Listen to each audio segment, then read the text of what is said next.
विमुक्त जनजाति। तो शब्द को सुनने से लग रहा है विमुक्त, किसी चीज से मुक्त। तो अब ये जनजाति किस चीज से मुक्त हुई है दोस्तों? ये जनजाति मुक्त हुई है एक अधिनियम से। कौन से अधिनियम से? आपराधिक जनजाति अधिनियम। ये अधिनियम ब्रिटिश शासन के तहत बनाया गया था। 1871 में आपराधिक जनजाति अधिनियम के तहत कुछ जनजातीय समूहों को जन्मजात अपराधी घोषित किया गया था। उस शासनकाल में, ब्रिटिश शासनकाल में, यहाँ पर पुलिस को पूरा अधिकार होता था कि कभी भी इनके ऊपर बिना किसी सबूत के आरोप लगा दिया जाता था। कई बार इन्हें इतना पीटा जाता था कि ये मर तक जाए। हालांकि दोस्तों, जिस तरीके से आज छुआछूत हमारे देश में क्या 100% मिट चुका है? इसका जवाब है नहीं।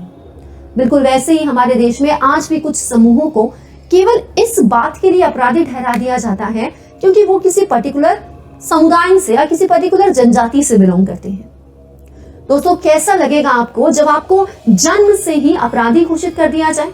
किसी समूह में आप बैठे हुए हैं जहां कोई चोरी होती है या कोई भी अपराध होता है और केवल आप पर शक इसलिए किया जाता है क्योंकि आप एक पर्टिकुलर ट्राइब से हैं। तो फिर ऐसी ही ये जो आपराधिक जनजाति अधिनियम के तहत जो भी समुदाय आ रहे थे, उनमें एक अजन्मे बच्चे को जन्मजात अपराधी कहना, इससे बड़ा अपराध क्या हो सकता है?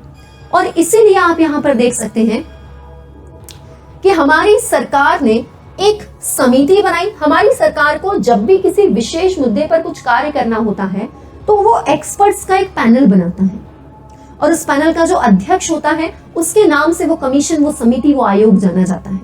तो आप देख सकते हैं कि 1949 में अनंत शयनम अयंगर समिति बनी और इसी समिति की सिफारिशों के आधार पर इस अधिनियम को निरस्त कर दिया। कौन से अधिनियम को? आपराधिक जनजाति अधिनियम 1871 वाला। कब?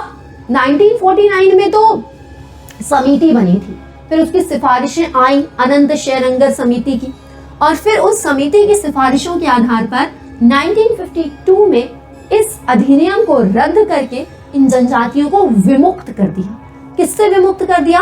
उस आपराधिक जनजाति एक्ट अधिनियम से।